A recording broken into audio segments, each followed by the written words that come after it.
Double fertilisation मतलब दोहरा निषेचन। दोहरा निषेचन जो है समझने से पहले थोड़ी सी बातें रिकॉल कर लेते हैं कि सबसे पहले हमको पता है कि जो होता है पुंकेसर होता है, पुंकेसर में परागकणों का निर्माण होता है। ये आपको पुंकेसर था और ये जो होता था जो कि बाइलोड होता था और इसके अंदर क्या होते थे परागकण का निर्माण होता था लघु बीजाणु जनन के द्वारा। ये परागकण जो होते हैं ये दो कोश की अवस्था में टू सेल स्टेज में क्या होते हैं पराग कोश से मुक्त होते हैं।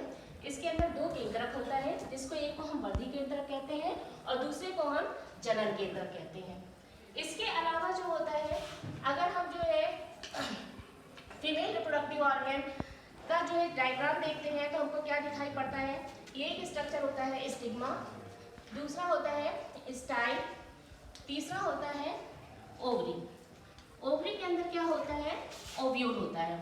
ओवरी के अंदर ओव्यूल होता है। ओव्यूल की संरचना हमें पता ही है कि अगर ओव्यूल को हम देखते हैं तो जो होता है एक जगह पे जो होते हैं डबल एंटेगमेंट होता है। डबल एंटेगमेंट्स जो होते हैं जिसको बाह्य आवरण और आंतरिक आवरण कहते हैं, जो कि जो है एक स्थान पे क्या होता है खुला होता है, उस स्थान को हम माइक्रोपाइल यानी कि बीजांड द्वार कहते हैं। इसके अलावा इसके अंदर जो होता है ये पूरा जो होता है कोशिकीय कोशिकाओं से बना होता है, पैरेन्काइमेटस कोशिकाओं का बना होता है जिसे न्यूसेलस कहते हैं। उनमें से जो होती है एक कोशिका जो होती है आकार में बड़ी हो जाती है जिसको हम लोग कहते हैं गुरु बीजाणु मातृ कोशिका megaspore mother cell.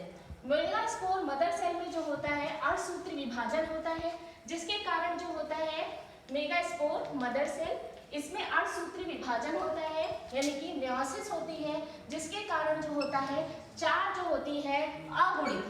अगुणित haploid cell बनती हैं जिनमें से चार में से जो होती हैं तीन जो होती हैं डिजनरेट हो जाती हैं यानी विखंडित हो जाती हैं, एक खाली जो होती है क्रियाशील होती है जिसको हम लोग फंक्शनल मेगास्पोर कहते हैं, मतलब क्रियात्मक गुरु बीजाणु कोशिका कहते हैं। और इसका केंद्र कैसा है हैप्लॉइड है, मतलब क्रोमोसोम की संख्या मूल क्रोमोसोम से क्या हो गई है आधी हो गई है। और ये जो होती है फंक्शनल मेगास्पोर मदर सेल जो होती है आकार में बड़ी होती है और बीजांड का अधिकांश हिस्सा जो होती है घेर लेती है और इसका जो केंद्रक होता है इसमें 3 बार जो होता है सूत्री विभाजन होता है। सूत्री विभाजन की वजह से 1 से 2, 2 से 4, 4 से 6, 6 से 8 केंद्रक का निर्माण होता है। 8 केंद्रक में से जो होते हैं 3 केंद्रक जो होते हैं इधर निभागा चलाजा की तरफ चले जाते हैं, निभाग चलाजा की तरफ चले जाते हैं और 3 केंद्रक जो होते हैं वो किस तरफ आ जाते हैं माइक्रोपाइल की तरफ आ जाते हैं। और बीच में जो होते हैं 2 केंद्रक रहते हैं जिनको हम पोलर न्यूक्लियाई कहते हैं। जो माइक्रोपाइल की तरफ जो 2 केंद्रक होता है, माइक्रोपाइल की तरफ ये जो 2 केंद्रक है इन सभी केंद्रकों के चारों ओर जो होता है साइटोप्लाज्म हो जाता है इकट्ठा और इसके जो होती है सेल वॉल बन जाती है, तो बेसिकली ये सेल्स कहलाते हैं। लेकिन इन 2 केंद्रकों में कोशिका भित्ति का निर्माण नहीं होता है, तो ये पोलर न्यूक्लियाई है। ठीक इसी तरीके से यहाँ पर भी कोशिका भित्ति का निर्माण हो गया तो 3 कोशिकाएं बन गई। चलाजे की तरफ जो ये 3 कोशिकाएं बनी हुई हैं उनको हम लोग क्या कहते हैं एंटीपोडल सेल कहते हैं, एंटीपोडल सेल कहते हैं। और जो 3 कोशिकाएं माइक्रोपाइल की तरफ है उनमें से एक जो बड़ी कोशिका है बीच वाली इसको हम लोग अंड कोशिका कहते हैं, एग सेल कहते हैं। और 2 कोशिकाएं जो इसके किनारे हैं इसको हम लोग जो है कहते हैं सिनर्जिड्स। सिनर्जिड्स मतलब क्या सहायक कोशिकाएं, सिनर्जिड्स कहते हैं सहायक कोशिकाएं कहते हैं। और ये जो पूरा स्ट्रक्चर है मतलब जिसमें क्या है जो है आपका एग सेल है, 2 सिनर्जिड्स है, बीच में 2 पोलर न्यूक्लियाई है, इधर ऊपर की तरफ चलाजे की तरफ 3 जो है आपके एंटीपोडल सेल्स है। Now this whole structure is called embryo sac. Embryo sac मतलब क्या भ्रूण कोश कहते हैं, भ्रूण कोश एम्ब्रियो सैक इस स्ट्रक्चर को कहते हैं। एम्ब्रियो सैक में यानी कि ओवरऑल क्या बन गया ये हमारा एग सेल का बनना, ये हमारा कहलाता है फॉर्मेशन ऑफ फीमेल गैमेटोफाइट। और इधर जो है हमारा ये जो परागकण का बनना ये क्या कहलाता है formation of the male gametophyte. यानी कि मेल गैमेटोफाइट क्या है ये हमारा परागकण जिसके अंदर क्या है 2 केंद्रक है, एक हमारा क्या कहलाता है वर्धी केंद्रक थोड़ा आकार में बड़ा होता है और एक हमारा कहलाता है जनन केंद्रक। यानी कि जनन केंद्रक जनरेटिव न्यूक्लियस, और जो है इसको क्या कहते हैं, वेजिटेटिव न्यूक्लियस कहते हैं, वेजिटेटिव न्यूक्लियस कहते हैं। और ये जो परागकण की अवस्था होती है इसको हम लोग कहते हैं टू सेल्ड स्टेज। मतलब ये टू सेल्ड स्टेज में ही क्या होता है, ये परागकण जो होता है ये परागकोश से मुक्त होता है। उसके बाद क्या होता है, परागण की क्रिया होती है। परागण की क्रिया मतलब क्या होता है, परागकणों का स्टिग्मा तक पहुंचना, वर्तिकाग्र तक पहुंचना किसी भी माध्यम से, चाहे वो वायु द्वारा हो, चाहे वो आपका जो है जल के द्वारा हो सकता है, या कीटों के द्वारा हो सकता है, या बर्ड्स के द्वारा हो सकता है। जैसे जल के द्वारा इस पहुंचेगा तो हाइड्रोफिली, वायु के द्वारा पहुंचेगा एनिमोफिली, कीटों के द्वारा पहुंचेगा एंटीमोफिली। अगर जो है क्या बोलते हैं बैट के थ्रू पहुंच रहा है, चमगादड़ के थ्रू जो है ये परागकण पहुंच रहा है तो चिरैप्टेरोफिली। हमारे द्वारा जंतुओं के द्वारा पहुंच रहा है परागकण स्टिग्मा में तो जूफिली। ये सारे मेथड्स होते हैं, टाइप्स ऑफ पॉलिनेशन कहलाते हैं कि अलग अलग माध्यम के द्वारा क्या होता है, परागकण जो होता है स्टिग्मा पर पहुंचता है।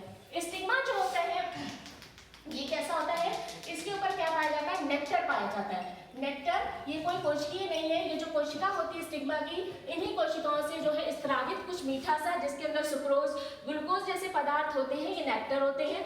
जब ये परागकण इसके ऊपर पहुंचता है तो इसी नेक्टर को क्या करता है, अवशोषित करता है और ये क्या हो जाता है, अंकुरित। अंकुरित होने का मतलब क्या होता है, परागकण से क्या होती है, एक ट्यूब जैसी संरचना निकलती है जिसको हम लोग पॉलन ट्यूब कहते हैं, पॉलन ट्यूब कहते हैं। और इस पॉलन ट्यूब यानी कि क्या, परागनली।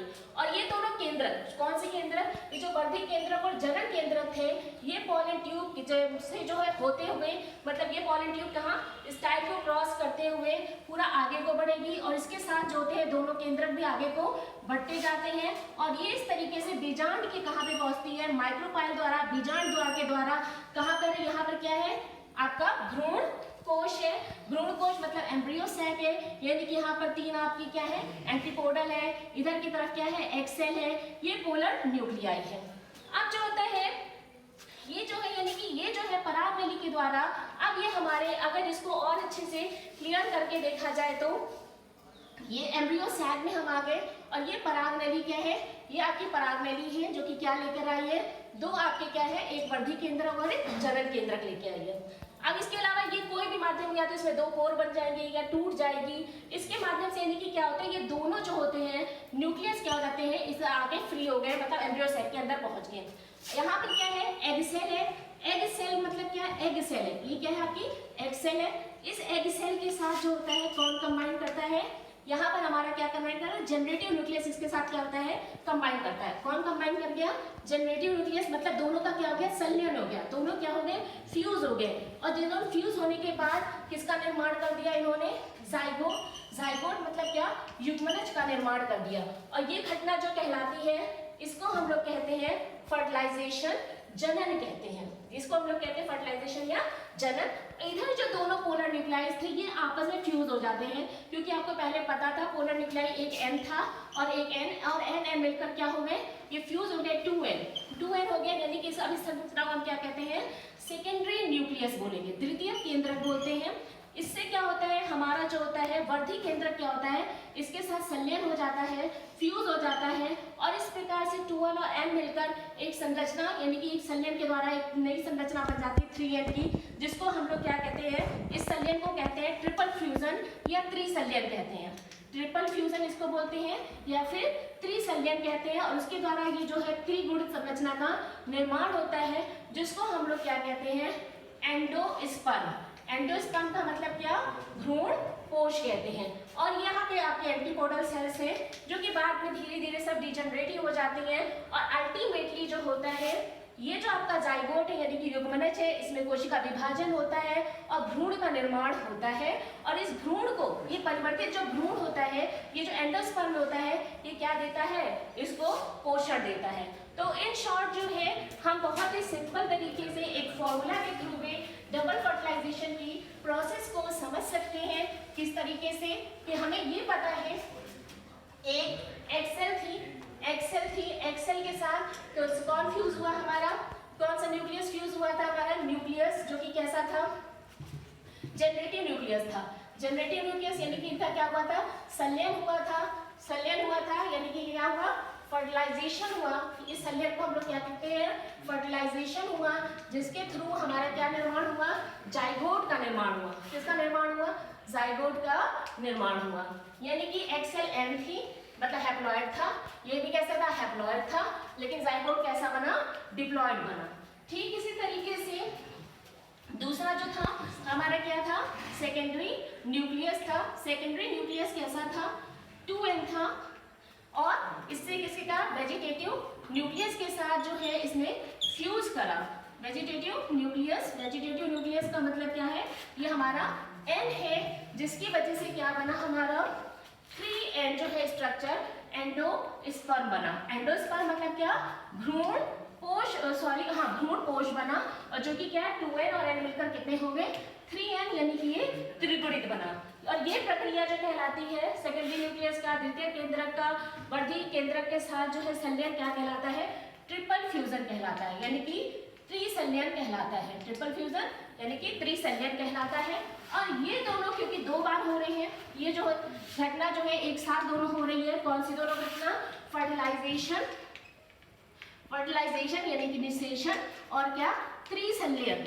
इनको हम कंबाइंडली जो कहते हैं, समेकित रूप से जो कहते हैं, इसको हम लोग समेकित रूप से क्या बोलते हैं, दोहरा निषेचन, डबल फर्टिलाइजेशन कहते हैं। डबल फर्टिलाइजेशन की खोज नामश्चिन ने करी थी, लिलियम और फिटेलिया नामक पौधे से उन्होंने इसको खोजा था। तो ये जो है ओवरऑल क्या है आपका डबल फर्टिलाइजेशन का ब्रीफ था, पूरा एक्सप्लेनेशन था कि what is double fertilization. Product क्या है, उत्पाद क्या है, युग्मनज जाइगोट है, और क्या है, एंडोस्पर्म है।